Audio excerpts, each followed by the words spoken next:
Amém. Bom dia. Aleluia. Glória a Deus.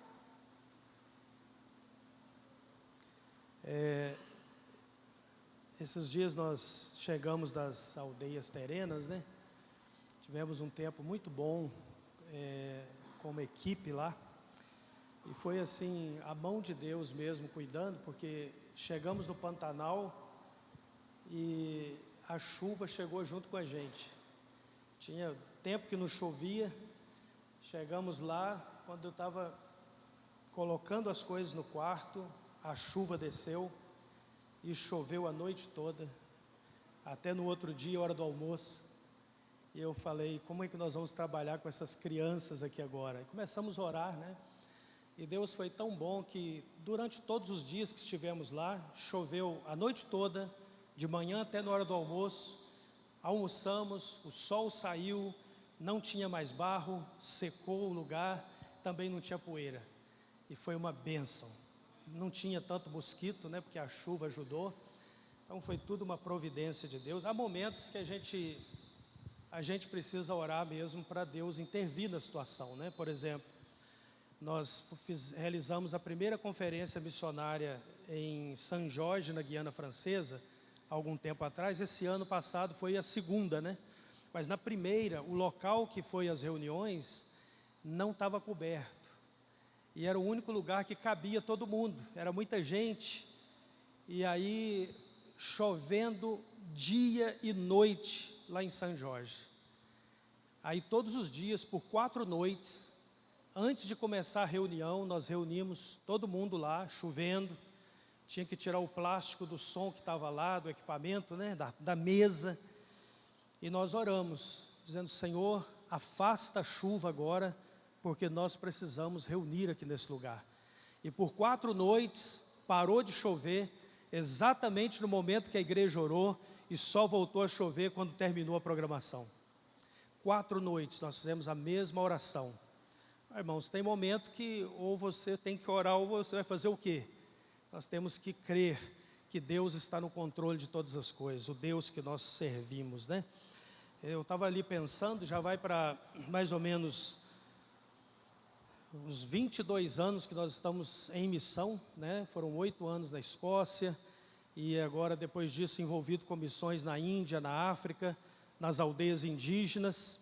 Essa semana nós estávamos trabalhando para levantar uma equipe de irmãos indígenas para trabalhar na tradução da Bíblia para a língua terena.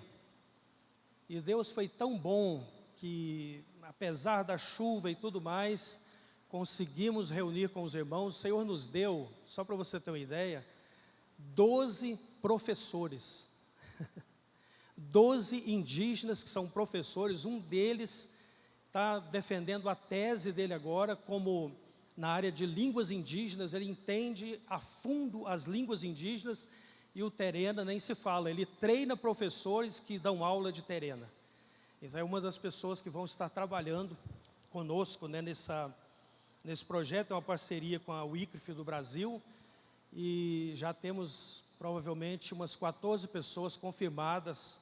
Nós vamos estar também no treinamento, né, que vai acontecer no mês de julho. E por que é importante ter a língua na sua, ou ter a Bíblia na sua língua? Não tem nada melhor do que a gente poder... Alguém pode trazer uma água para mim, por favor? Não tem nada melhor do que a gente poder ler e ouvir a palavra de Deus na sua própria língua. Existe um Novo Testamento que foi traduzido na língua terena há 45, 50 anos atrás, por 2 missionárias, a Beth e Nancy, americanas. Elas criaram os caracteres da língua terena, ensinaram os indígenas a ler e trabalharam na tradução também do Novo Testamento. Foram 35 anos de trabalho. Só que depois de 40, 50 anos, a língua vai ficando defasada. Então esse Novo Testamento precisa ser revisado, e como nós não tivemos autorização para trabalhar na revisão desse Novo Testamento, por causa de direitos autorais, então nós vamos traduzir a Bíblia toda, de Gênesis a Apocalipse novamente. Quer dizer, o Novo Testamento novamente. e estamos com muita expectativa em Deus, porque esse é um momento fantástico. A geração que recebeu o Novo Testamento, só os idosos liam, porque ninguém era alfabetizado na língua terrena, as pessoas eram alfabetizadas em português. Só que da língua portuguesa para a língua terrena, a construção da língua é totalmente diferente, a estrutura gramatical é outra. Para um indígena entender a palavra de Deus em terrena, ele precisa da Bíblia na sua língua. E Deus tem trabalhado de uma forma tão tremenda que nos últimos anos o governo vem incentivando a cultura indígena. Então nós estamos agora entrando junto daquilo que é a vontade que existe de fomentar a cultura indígena, e todas as crianças indígenas terrenas hoje falam e escrevem fluentemente o terrena.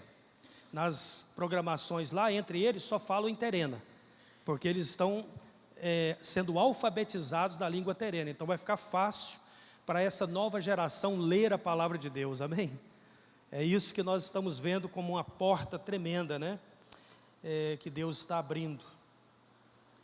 E ao longo, só concluindo, né, ao longo desses anos, a gente esteve trabalhando agora, por exemplo, esses dias eu estava falando com um irmão na Índia, o David Astana, com a esposa, é um obreiro que eu fico na casa dele, em Lucknow, quando eu estou na Índia, e a gente vai junto para as aldeias. Ele, o ano passado, esteve preso por 7 meses, por pregar o Evangelho nas vilas, e as lutas têm sido muito grandes, né, no interior da Índia. De fato, a missão, fazer missão em si, é algo que exige de nós um entendimento. E eu estou dando essa introdução porque eu quero falar sobre algo aqui. Nós precisamos entender qual é a missão que Deus nos deu, qual é o Deus que nós servimos, por que nós temos que pregar esse Evangelho. Eu cheguei na Moçambique da última vez, eu contei aqui para os irmãos, logo na primeira etapa eu sofri uma queda, na madrugada, indo para o interior, eu sofri uma queda, e naquela queda rompeu um tendão do meu ombro, e eu machuquei o joelho também. Então, eu estava sentindo muita dor, foi um tempo muito difícil, mas nós fomos fazer exatamente tudo que já estava programado. Então, por exemplo, Getsemane, foram 25 quilômetros andando num banco de areia para chegar no rio, onde tinha crocodilo, para batizar os irmãos. E mais 25 quilômetros de volta, com o ombro doendo, o joelho machucado, e apesar de tudo, conseguimos todos os dias estar ministrando em lugares diferentes, andando 30 quilômetros por dia, 25, no sol quente, porque a reunião lá é sempre à tarde, então você sai para o lugar, não tem sombra, é sol mesmo, protetor solar, água para tomar no caminho, esse é o caminho mesmo. E de certa forma eu posso testemunhar para você que foi Deus nos carregando no colo, porque não é pela minha força, não é porque nós somos fortes o suficiente, mas quando nós nos dispusemos a fazer a vontade de Deus, Jesus disse assim: eu estarei convosco todos os dias, até a consumação do século. Ele está falando para os discípulos no contexto em que ele disse: ide e fazei discípulos de todas as nações, batizando-os em nome do Pai, do Filho e do Espírito Santo, ensinando-os a guardar todas as coisas que eu vos tenho ordenado, e eis que eu estarei com vocês. Ou seja, quando a igreja pisa na terra e decide fazer o que Jesus mandou fazer, Jesus está dizendo: eu vou estar com vocês. E a presença dele tem estado conosco em todas essas situações, em todos os lugares. Estamos agora orando para voltar a Moçambique esse ano. Muitos lugares novos para ir. Plantamos a igreja da Zambésia, um lugar numa ilha onde não tem nenhuma igreja, e está lá precisando treinamento para os obreiros, sabe? Então, há muita necessidade. Mas nós temos que entender uma coisa, eu quero dizer uma coisa muito importante. O apóstolo Paulo viveu num momento em que havia uma certa situação, assim, umas pessoas diziam assim, esse é o contexto que Paulo fala, o que eu vou dizer aqui. Umas pessoas diziam: eu sou seguidor de Paulo, o outro: eu sou seguidor de Apolo, né? Aí Paulo disse: olha, existe o que planta, por exemplo, eu plantei, Apolo regou, mas quem deu o crescimento foi Deus. Aí Paulo fala assim: por isso, Nem o que planta é alguma coisa, nem o que rega, mas Deus que dá o crescimento.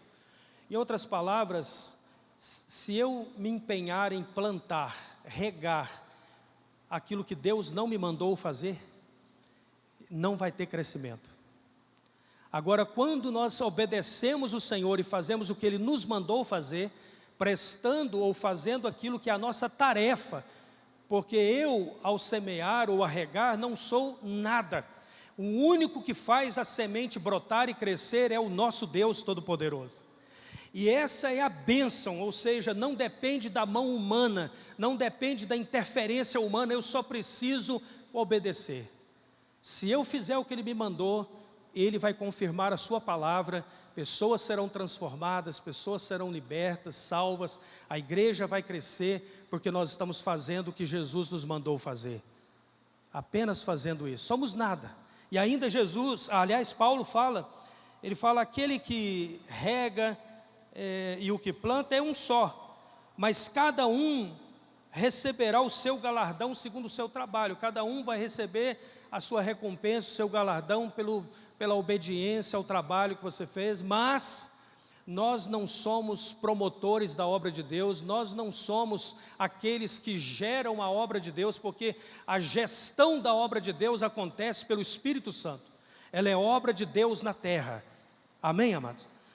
E hoje eu quero falar aqui um pouco sobre o caráter de Deus, conhecendo o caráter de Deus, o seu amor e a sua justiça.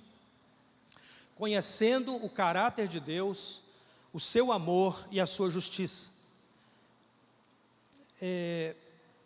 Nós conhecemos muito do amor de Deus, e aliás as pessoas gostam muito de saber que Deus é amor, até nós gostamos de ler, por exemplo, João 3,16, que diz, porque Deus amou o mundo de tal maneira, que deu o seu Filho unigênito, para que todo aquele que nele crê, não pereça, mas tenha o quê?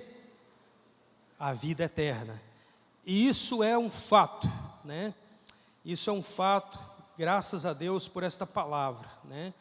Mas o texto em si, a gente precisa ler dentro do seu contexto, porque o texto, aqui, quando fala que Deus amou o mundo de tal maneira, e depois fala no 17, porque Deus enviou o seu Filho ao mundo, não para que condenasse o mundo, mas para que o mundo fosse salvo por ele. Quem crê nele não é condenado, mas quem não crê já está condenado. Olha a seriedade disso.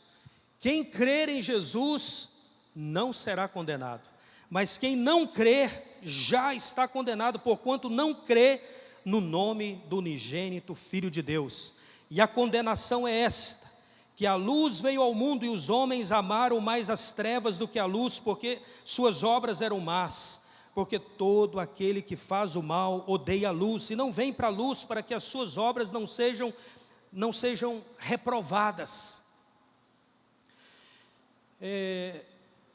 Tem um outro texto que eu já vou ler aqui, e nós vamos falar sobre isso aqui, que é Romanos 3, 10 a 25. Esse é um texto também muito importante,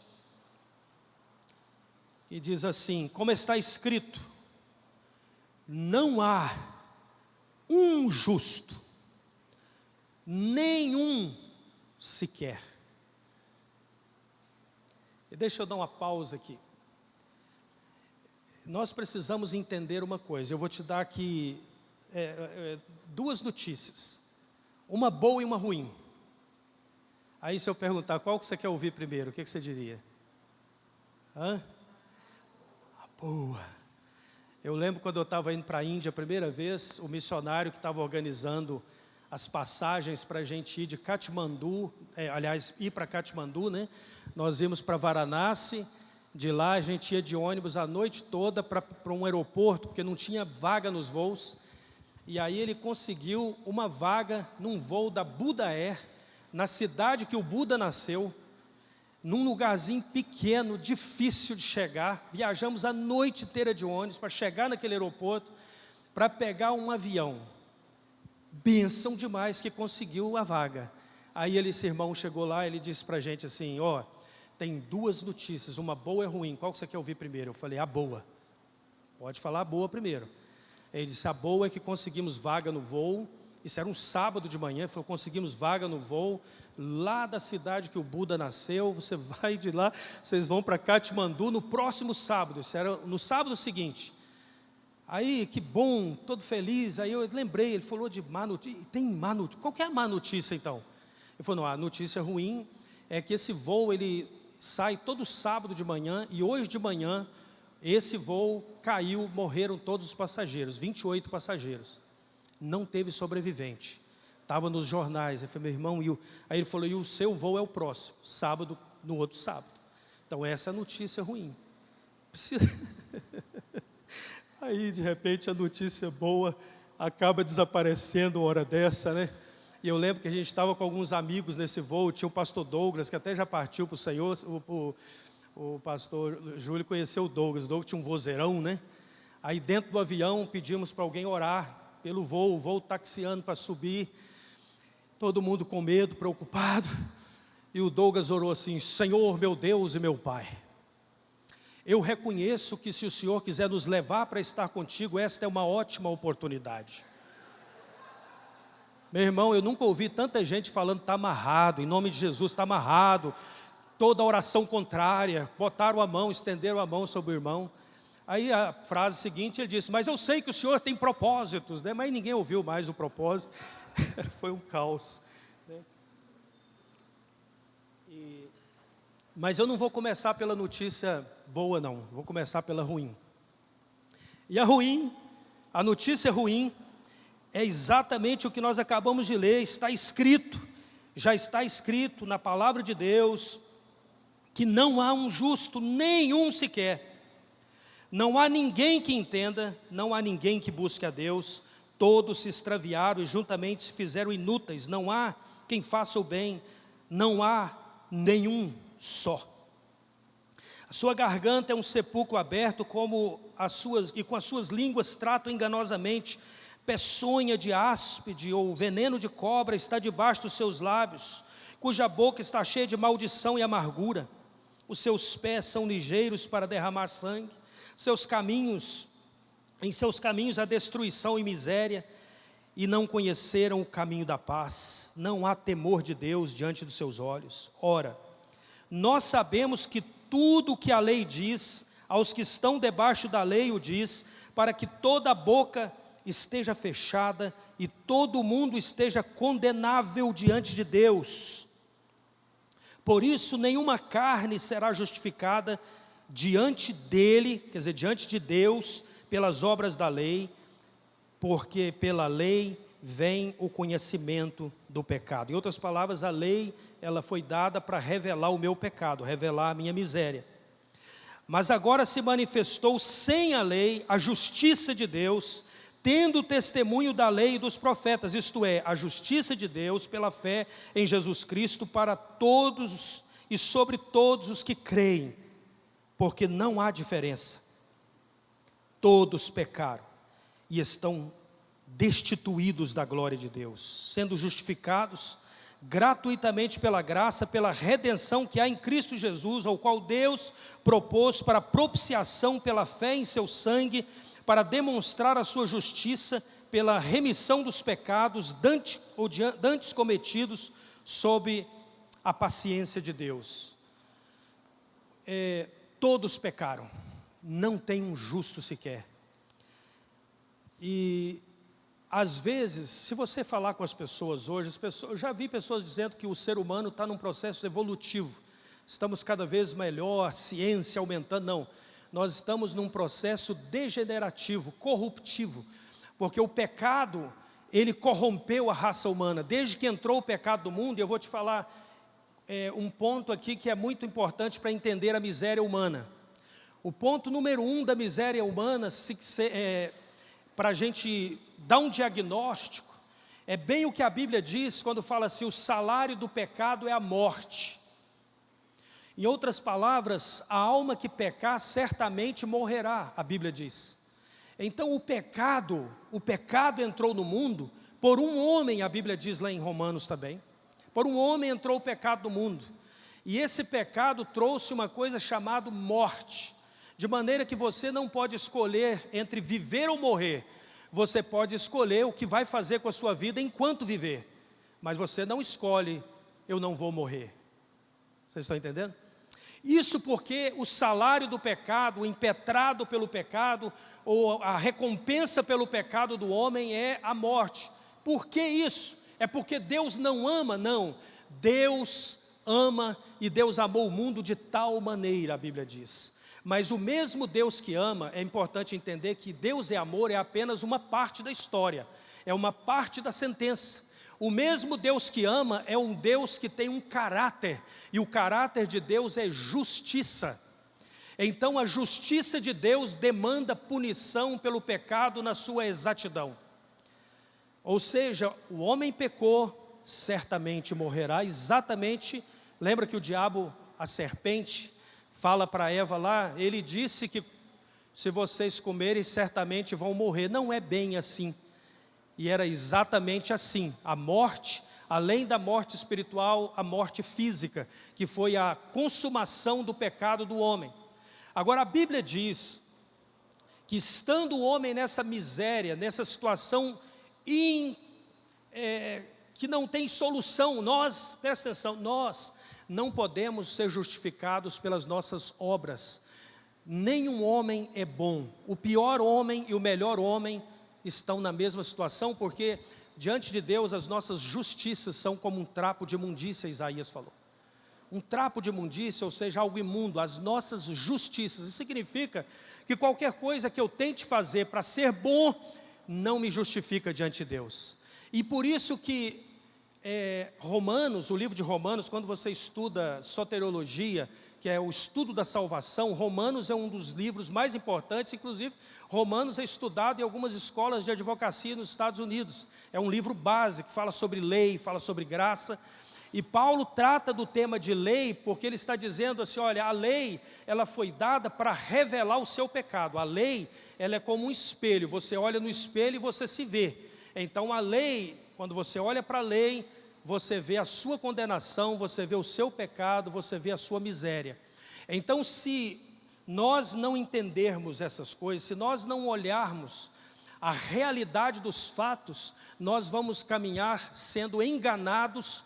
Até mesmo muita gente hoje está sendo enganado por falsos evangelhos, pessoas que estão pregando que agora que é pela graça de Deus, o pecado já está resolvido, então se você pecar está tudo resolvido, porque já está pago.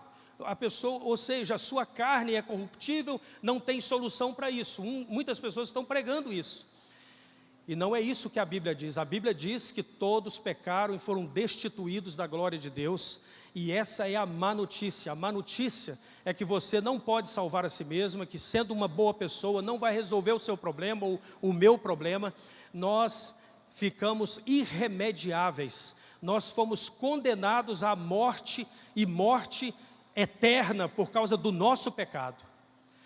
E aí entra a boa notícia. A boa notícia é que Deus amou o mundo de tal maneira que deu o seu Filho unigênito. Então Jesus, o Filho de Deus, deixa eu explicar uma coisa para vocês. Não é uma ideia, aliás, justiça não é uma ideia. Justiça não é um nome na Bíblia. Na Bíblia, justiça é uma pessoa. Na Bíblia, justiça chama-se Jesus Cristo. Ele é a manifestação visível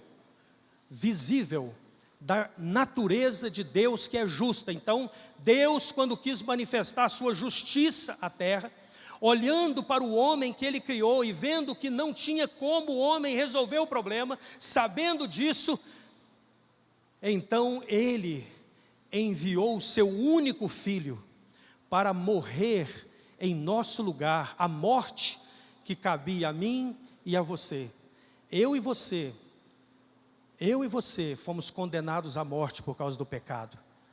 Mas Jesus foi enviado pelo Pai. Ele deu o seu único Filho, por isso a Bíblia diz que Deus prova o seu amor. A maior prova do amor de Deus para conosco é que Deus amou o mundo, Deus amou os homens, Deus nos amou, quando nós ainda éramos o quê? Pecadores, ou seja, Ele nos amou no nosso pecado. Mesmo nessa, Deus é tão puro de olhos, a Bíblia diz, que Ele não pode ver o pecado. Ele não olha para o pecado.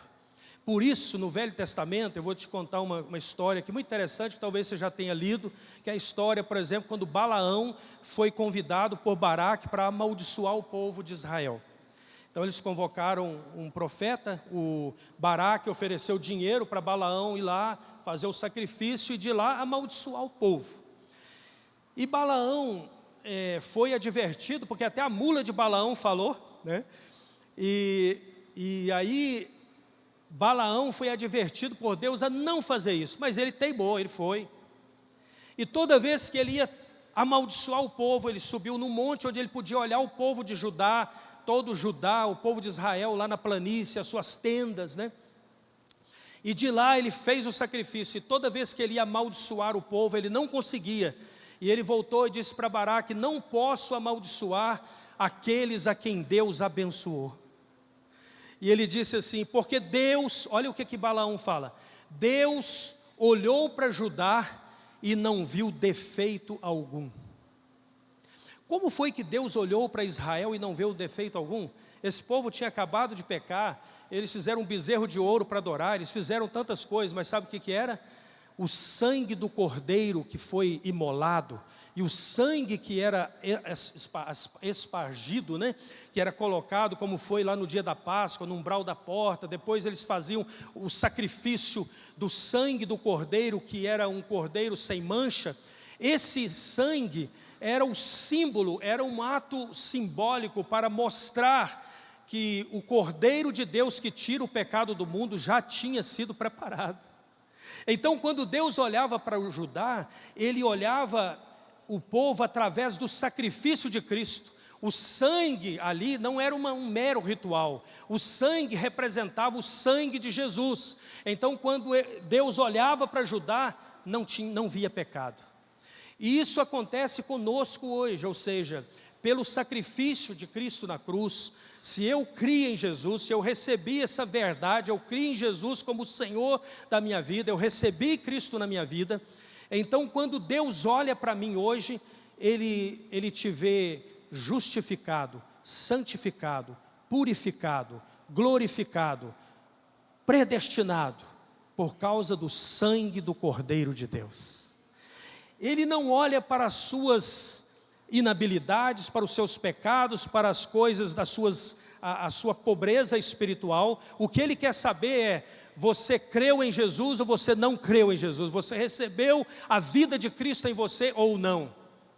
Então nós somos perdoados, não por causa das nossas boas ações, mas por causa do sacrifício de Cristo na cruz. Mas aí o apóstolo Paulo também fala em Romanos, ele diz assim: e que diremos nós? O que faremos então, tendo em vista tudo isso? Permaneceremos no pecado? Ele disse: de maneira nenhuma. Porque se Cristo nos purificou, nós não somos mais escravos do pecado. Não estamos mais presos ao pecado. Nós não vamos viver mais na prática do pecado. Isso não quer dizer que você não peque. Mas quando nós pecamos, João diz também: filhinhos, não pequeis, mas se você pecar, você tem um advogado diante do Pai, que é Jesus Cristo, o justo. Então, se eu vir a pecar, ou vier a pecar, eu posso entrar diante do Senhor e dizer: perdoa o meu pecado por causa do sangue do Cordeiro, e eu sou purificado por causa do sangue de Cristo Jesus. Então, não é porque você fez uma coisa boa, porque você se tornou, é porque o sangue de Jesus nos purifica de todo pecado. Essa é a boa notícia, porque a má notícia é que se eu tentasse, como lembra no Novo Testamento, uma grande batalha que Jesus tinha com os doutores da lei, né, com os fariseus. Qual que era o problema? Eles queriam provar que eles cumpriam toda a lei, mas se quebrasse um só mandamento, então estavam culpados de todos. Ora, alguém é condenado pela lei, não porque ele quebrou toda a lei, é porque ele quebrou uma coisa da lei, ele é condenado. Então ninguém se justificou pela lei, ninguém, por melhor que parecesse, conseguiu. E aliás, deixa eu dizer para você que, se você for ver, a lei de Cristo é chamada a lei do amor, amém? Aí eu vou fazer uma pergunta aqui: qual que é mais fácil de cumprir? A lei dos regulamentos e rudimentos ou a lei de Cristo? qual é mais fácil de cumprir? Qual? A lei ou a lei de Cristo? Eu vou voltar. A lei é essa lei de exigências e tal, e aí tem a lei de Cristo, que é o amor. Qual é mais fácil cumprir, a lei ou a lei de Cristo? A lei de Cristo? A lei? Ela falou certo. Aparentemente é melhor cumprir a lei, porque a lei de Cristo, Jesus falou assim: ouviste o que está escrito, não matarás. Mas eu, porém, vos digo, se alguém no seu coração chamar o seu irmão de louco, ou raca, já é assassino. Também está escrito, não adulterarás. Aí Jesus fala assim: eu, porém, vos digo que se um homem no seu coração tiver intenções impuras para com a mulher, já cometeu adultério. Porque a lei só se concretizava quando o ato era consumado, certo? Ninguém quebra a lei se ele não... ele conspirou para matar, mas ele não matou. Pode até falar que ele estava conspirando, mas ele não matou ninguém. Então a lei vai se tornar aplicável quando alguém quebrou essa lei. Certo ou não? Na lei de Cristo é totalmente diferente. Na lei de Cristo, Ele está trabalhando com as nossas intenções e motivações do coração. Agora, eu ouvi uma história antiga que dizia assim que o marido era muito mal para sua esposa, e ele botou uma lista bem grande lá, das obrigações que ela tinha que fazer durante o dia. E geralmente era o maior quebra-pau em casa, porque ela nunca conseguiu fazer aquelas coisas. Então aquilo era uma confusão muito grande. Passou um tempo, aquele marido morreu, e essa senhora se casou novamente. E ela casou-se com um homem que amava ela profundamente. E eles viviam muito bem, e um dia, ela mexendo nos guardados, achou uma lista, a tal lista que o outro marido obrigava ela. E por causa disso, ela tomou surras mesmo. Foi um tempo de caos. E ela começou a ler aquela lista, e ela percebeu uma coisa, que ela fazia tudo aquilo agora. Antes ela não conseguia fazer nada daquilo, ela falou, mas agora eu faço tudo isso. Qual a diferença? A diferença é que ela era amada. A diferença conosco é que agora nós somos amados pelo nosso Pai que está no céu. E nós recebemos o maior presente de todos, que é Jesus Cristo. Nós fomos agraciados, abençoados de maneira que agora, além disso, a natureza de Cristo começa a operar na minha natureza carnal e transformar essa natureza de maneira que eu começo a ter pensamentos que não são pensamentos da minha natureza. Eu começo a desejar coisas que essa natureza humana não quer. Eu quero a presença de Deus, eu quero comunhão com meu Pai, eu quero servir a Deus, eu quero servir meus irmãos. Isso significa que Deus está mudando a nossa natureza. E esse é o milagre que acontece em receber Jesus, porque não é só dizer eu criei em Jesus. O fato é que ao receber Jesus, Ele disse, eu estou à porta e bato. Se alguém abrir a porta, eu entrarei, cearei com ele e ele comigo. E essa mudança, ela vem de maneira sobrenatural. Eu lembro que a gente estava na Índia, um tempo atrás, nós fomos pregar num vilarejo, né? E aí o rapaz que estava dirigindo o carro, era um carro alugado, né? E lá se aluga o carro com o motorista. Era o Rajan, era um rapaz novo, tinha uns 18 anos mais ou menos. E quando a gente cruzou o rio Ganges, ele virou para mim e falou assim, você gosta do rio Ganges? Ele disse, esse é o meu Deus. Ele adorava o rio Ganges. E durante a viagem, eu fiquei pensando, como fazer para que Jesus entre na vida do Rajan? Para que ele conheça que Jesus é o Senhor. Enfim, quando chegamos lá, antes da reunião, eu chamei aquele rapaz e disse, eu gostaria que você fosse participar da ministração. Eu vou estar ministrando daqui a pouco ali naquele local, era tipo uma escola, numa área rural, e eu queria que você estivesse lá. E ele foi. Então ele sentou lá atrás, e a palavra que eu estava ministrando era exatamente esse texto, quando Jesus fala, eis que estou à porta e bato. Se alguém abrir a porta, eu entrarei, cearei com você, ou com ele e ele comigo. E então eu disse, olha, Jesus está hoje aqui batendo na porta. E se você ouvir Jesus batendo na sua porta hoje, não endureça o seu coração, abra o coração, deixa ele entrar. porque Jesus quer entrar no seu coração, Ele quer mudar a sua vida, Ele quer transformar a sua história. Enfim, quando chegou no final, eu perguntei assim, tem alguém aqui que porventura ouviu Jesus batendo a porta e quer abrir a porta para ele? O Rádia levantou as duas mãos. Ele levantou as duas mãos.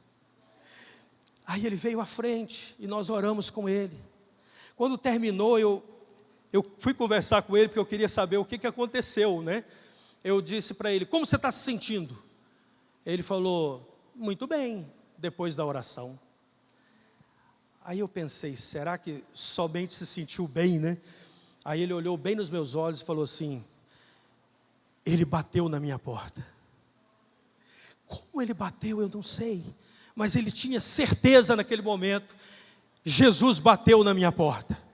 Porque quando Jesus chega, irmãos, Jesus, Ele não é uma imaginação humana. Jesus é uma pessoa, Ele é a justiça de Deus manifesta aqui na terra. Jesus, Ele é o Filho do Deus vivo. Se você for ver, inclusive na Bíblia, de Gênesis ao livro, porque às vezes a gente pensa, o Velho Testamento parece que não fala tanto de Jesus, né? Mas se você for ver o Velho Testamento, desde o livro de Gênesis, Jesus está fazendo parte da história. Por isso que João falou, no princípio era o Verbo, e o Verbo era Deus, e o Verbo estava com Deus, e o Verbo se manifestou. O Verbo se manifestou, e Ele se manifestou através da história. Se você for ver, eu vou ler aqui para você o que eu anotei, talvez você já tenha observado esses detalhes, mas eu quero ler isso aqui. No livro de Gênesis, Jesus é a semente da mulher. No livro de Êxodo, Ele é o cordeiro da Páscoa. Em Levíticos, Ele é o sumo sacerdote. Em Números, é a nuvem de dia e a nuvem de fogo que guiava o povo à noite. Em Deuteronômio, Ele é o profeta como Moisés. Em Josué, Ele é o comandante do exército do Senhor. Lembra quando Josué chega e tem alguém, e ele pergunta, quem és tu? Ele fala, eu sou, venho como comandante do exército do Senhor. Era Jesus. Em Juízes, Ele é o juiz e aquele que entrega a lei. No livro de Ruth, Ele é o redentor do seu povo. 1 e 2 Samuel, o profeta do Senhor. Em 1 e 2 Reis, Ele é o rei no trono. Em 1 e 2 Crônicas, Ele é o templo glorioso. Em Esdras, o perfeito escrivão. Em Neemias, Ele é o reconstrutor de tudo que está quebrado. Em Esther, é o nosso advogado, nosso Mordecai. Em Jó, é o nosso redentor que vive. Em Salmos, Ele é o nosso pastor. Em Provérbios, Ele é a sabedoria encarnada. Em Eclesiastes, Ele é o sentido da vida. Em Cantares de Salomão, o noivo amado. Em Isaías, Ele é o príncipe da paz. Em Jeremias, Ele é o galho de justiça. Em Lamentações, o choro do profeta ou o profeta chorão. Em Ezequiel, Ele é o filho do homem. Em Daniel, Ele é o quarto homem na fornalha de fogo. Em Oséias, Ele é o marido fiel. Em Joel, Ele é o derramar do Espírito Santo. Em Amós, Ele é aquele que carrega o nosso fardo. Em Obadias, Ele é o maravilhoso Salvador. Em Jonas, Ele é o grande evangelista. Em Miqueias, o eterno rei nascido em Belém. Em Naum, Ele é o vingador dos eleitos do Senhor. Em Abacuque, o atalaia, o vigia. Em Sofonias, é o restaurador do remanescente. Em Ageu, Ele é a fonte de purificação. Em Zacarias, aquele que foi perfurado por nós. Em Malaquias, o sol da justiça que traz cura debaixo das suas asas. Jesus, através de todos os livros da Bíblia, em cada situação, se você ler o livro, Jesus está lá. Jesus estava desde antes da fundação do mundo com o Pai. A Bíblia diz que Ele estava desde o começo e até o fim. Você vai a Apocalipse, Ele é o primeiro e o fim, é o Rei dos reis e Senhor dos senhores. Lá em Apocalipse, eu me lembro que eu fui evangelizar uma vez, eu estava junto com um colega, né? Aí nós batemos na porta de uma senhora, um rapaz estava deitado numa cama na sala, isso foi em Pindamonhangaba, São Paulo, alguns anos atrás. E eu disse para o rapaz, olha, nós viemos aqui porque queremos orar pela casa de vocês, abençoar a sua casa e ler uma parte aqui da palavra de Deus, podemos entrar? Ele falou, vou perguntar à minha mãe se ela autoriza, né? Aí lá da sala eu ouvi quando a mãe falou para ele, por que você não mandou embora de lá da porta mesmo? Né? Aí tomei coragem na hora, entrei na sala assim, né? Aí tinha um corredor, eu olhei pelo corredor, aí ela estava também olhando, ver se conseguia ver quem que estava chamando lá, querendo orar por ela. Aí eu disse: bom dia, minha senhora, nós estamos aqui para abençoar a sua casa. Aí ela veio, tinha imagens pela parede toda, imagens de Cristo na cruz, da catedral, da capela, os lugares que ela ia. E ela virou para mim e disse assim: você deve ter percebido que eu sou frequentadora da Capela dos Milagres, eu sou uma pessoa devota e tal. Eu falei: sim, eu percebi mesmo. De fato, eu vejo que a senhora é uma mulher muito religiosa. E ela disse: sim, senhor, eu sou mesmo. Eu falei: pois é. E eu estava olhando aqui na sala da senhora, olhando as imagens aqui, e eu gostaria só de fazer uma observação para a senhora. Aquela imagem de Cristo pregado ali na cruz, ela é falsa, não é verdadeira. Aí ela olhou para mim e disse: como que você sabe? Eu falei: eu posso te provar, está aqui na Bíblia, eu posso te mostrar, e vou dizer para a senhora, eu tenho uma imagem de Jesus que eu posso passar para a senhora, essa é a original, verdadeira. Aí ela se interessou, eu falei: então eu quero saber. Aí eu fui lá para Apocalipse, eu falei: olha, eu vou ler um texto aqui, a senhora vai só me dizer se essa imagem parece com a que está aqui em Apocalipse. E quando João começa a falar, e na sua coxa estava escrito: Rei dos reis, Senhor dos senhores, o cabelo era branco como a neve, da sua boca saía como espada aguda, né, de fogo, e aí os pés eram como latão reluzente. Eu perguntava: está assim aquela ali? Ela falava: não, senhor. Tem alguma coisa a ver com isso aqui? Não, pois é, essa é a imagem de Cristo verdadeira. Se a senhora quiser, ela é sua. E ela disse: eu quero. Eu falei: então nós vamos trocar aquela imagem, só que tem um problema.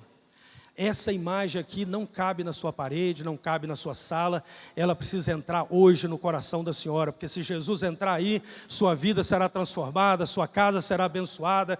E aí ela aceitou Jesus com a família, e ela disse: vocês podem voltar aqui para falar comigo mais dessas coisas? Porque agora ela estava entendendo que Jesus não era um objeto de adoração, Jesus não era a imagem que alguém projetou, Jesus é o Filho do Deus vivo, Jesus é o Cristo, o Filho de Deus. Aleluia, glória a Deus. E nós precisamos, irmãos, ter intrepidez e coragem ao comunicar essas verdades, porque se eu recebi Jesus, e agora Jesus vive em mim, eu descobri algo que ninguém está procurando, como diz o texto romano, ninguém está querendo Jesus. Preste atenção no que eu vou dizer, esse mundo não está atrás de Jesus, o mundo não quer Deus. Está lá no texto que nós lemos: todos se extraviaram, desviaram, não querem Deus. Então o que aproxima o homem de Deus, ou o que traz o homem a Deus, não é porque ele mudou de ideia e se tornou uma pessoa boa, é porque Deus está atrás dos perdidos. Ele é o Deus que busca os pecadores. Ele é o Deus que vai atrás de você, todos que estão aqui hoje, sem nenhuma exceção. Você só está aqui porque Jesus buscou você. Jesus te encontrou de uma forma ou de outra. Jesus te encontrou. Ele buscou você. Jesus, Ele mesmo disse: não foram vocês que me escolheram, mas eu é que escolhi vocês e dei um nome, e nomeei vocês para vocês irem dar frutos, irmãos. Nós fomos escolhidos por Deus, e é por isso que esse entendimento brotou na nossa mente. Você não estaria aqui hoje ouvindo essa palavra, se Jesus não tivesse encontrado você. Você não entenderia jamais isso se não fosse pela revelação do Espírito Santo, porque é o Espírito de Deus que revela essas verdades eternas dentro de nós. Isso vem pelo Espírito de Deus. Ele convence o homem do pecado, da justiça e do juízo, a palavra diz. Ou seja, convence o homem que ele é pecador e de que Deus é justo, eternamente justo, mas que se você encontrou Jesus, agora você é justificado pelo sangue do Cordeiro de Deus. Essa é a boa notícia, essa é a mensagem do Evangelho de Jesus que precisa ecoar pelos 4 cantos da terra. O mundo precisa saber que Jesus é a única solução, a única resposta para esse mundo. Nós estamos num mundo caótico, guerras e mais guerras, rumores de guerra. Nós estamos num mundo, a Europa está se preparando para a guerra, o risco de eminência de guerra é altíssimo, de bombas atômicas, e a coisa é caótica, o mundo está fervendo de maldade, de pecado, de destruição, e Jesus é o príncipe da paz, o único que vai fazer novo céu e nova terra, é o único que vai trazer justiça de Deus sobre aquilo que está perdido. Agora, enquanto há tempo, nós precisamos proclamar essa verdade, para que aqueles que se arrependerem sejam salvos e conheçam quem é Jesus Cristo de Nazaré, e conheçam quem é Jesus. Jesus é o príncipe da paz, é a personificação da justiça de Deus, também Ele é a personificação do amor de Deus, Ele representa tudo aquilo que é o coração do Pai. Ele mesmo disse: eu não falo nada de mim mesmo, essas coisas que eu estou ensinando, eu aprendi com meu Pai que está no céu, porque Ele foi enviado pelo Pai para fazer a vontade do seu Pai.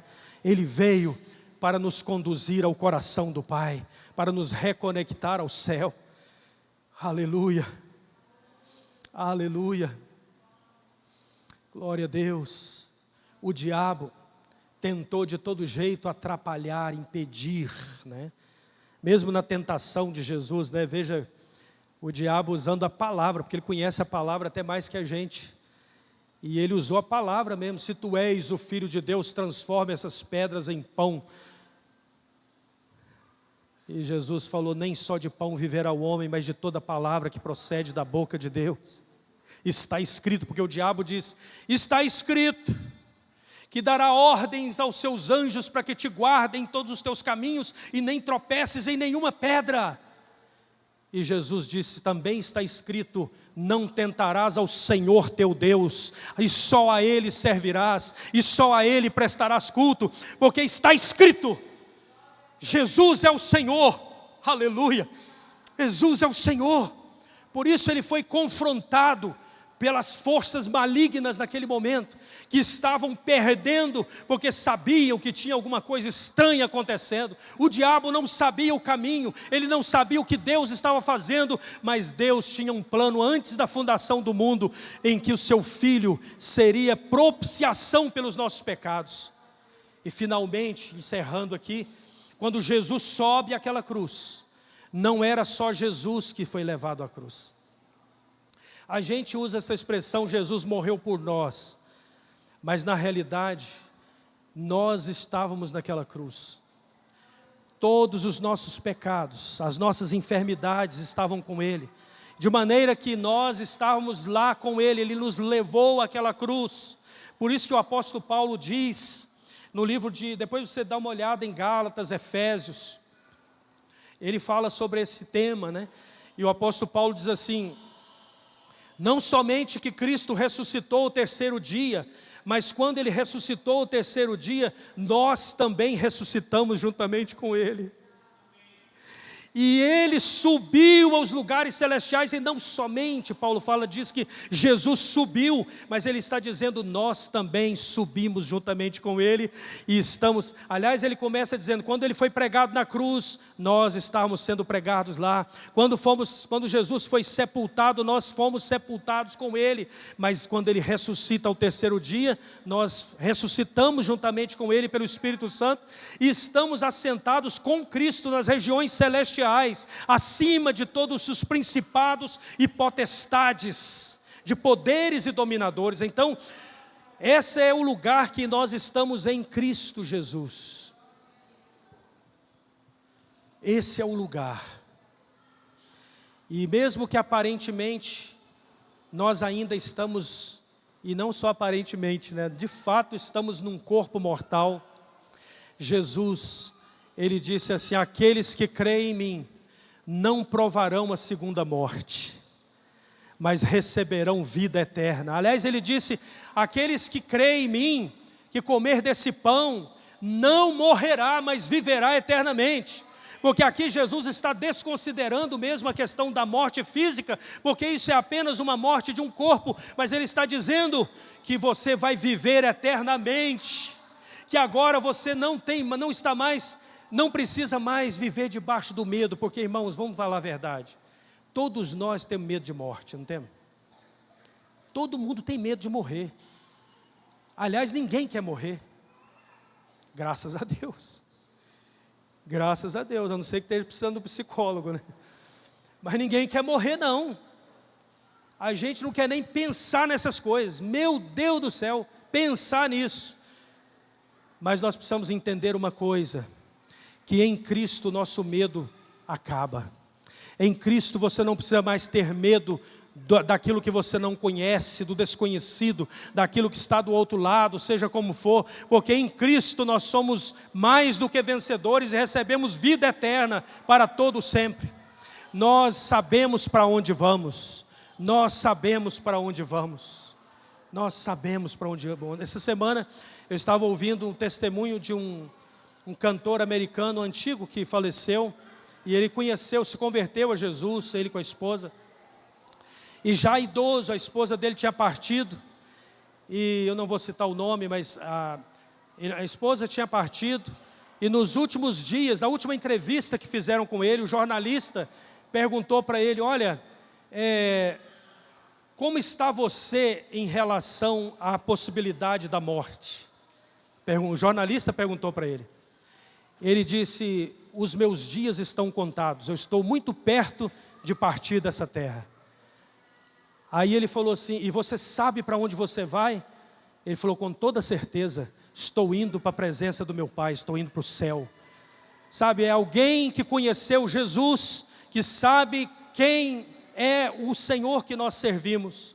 Irmão, se você entender quem é Deus, quem é o Deus que nós servimos, se você conhecer a natureza de Deus, eu vou finalizar falando um último versículo. E eu quero que você marque esse versículo para você meditar depois.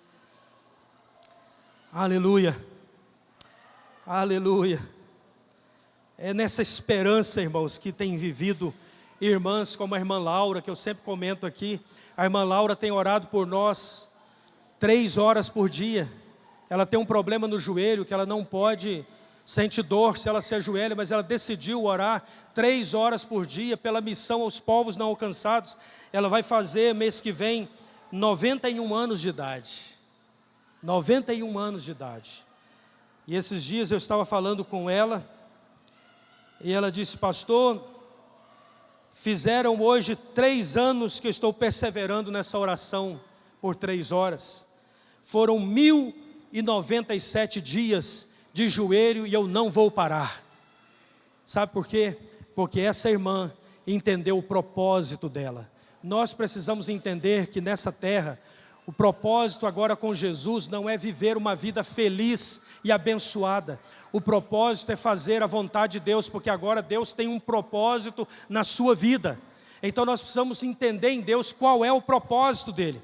E mesmo em momentos que você não consiga ver nada, eu mesmo já declarei isso às vezes, Senhor, eu não consigo ver nem um palmo na minha frente. Mas eu declaro, vamos ficar em pé? Eu declaro que eu estou a um palmo de ver o milagre acontecendo. Porque o Deus que nós servimos, Ele é real. E o versículo que eu quero deixar com os irmãos para vocês meditarem, está em Isaías 50, 10 a 11, marca esse versículo aí. Eu gostaria até de aconselhar você a trazer sempre papel para você anotar, ou para você escrever algumas coisas para você meditar depois. Isaías 50, 10 a 11 diz assim, escutem, vocês que temem o Senhor e obedecem às ordens do seu servo. Se o caminho em que andam é escuro, sem nenhum raio de luz, confiem no Senhor, ponha a sua esperança no seu Deus. Eu vou repetir. Escutem, vocês que temem o Senhor e obedecem às suas ordens, ou às ordens do seu servo. Se o caminho em que andam é escuro, sem nenhum raio de luz, confie no Senhor e ponha a sua esperança no seu Deus, porque o Senhor quer nos ensinar, irmãos, a confiar no seu caráter, porque as promessas dele são baseadas na sua fidelidade, que dura para sempre. Senhor, nós queremos orar nesta manhã, Pai. em conformidade com a palavra que nós temos ministrado aqui hoje, entendendo a seriedade desta palavra, desse ensinamento, que o Senhor esteja trazendo revelação a cada pessoa que está aqui, revelando o Teu Evangelho, a Tua palavra a cada um. Que ao sair daqui, Senhor, estas palavras estejam ardendo e queimando no nosso coração, para que tenhamos o entendimento de quem é o Deus que nós estamos servindo, qual é o amor de Deus, a sua justiça e a sua bondade e a sua fidelidade que dura para sempre. Que o Senhor nos ensine a andar na luz, a andar conforme a Tua vontade, Senhor. Em nome de Jesus Cristo. Amém. Aleluia.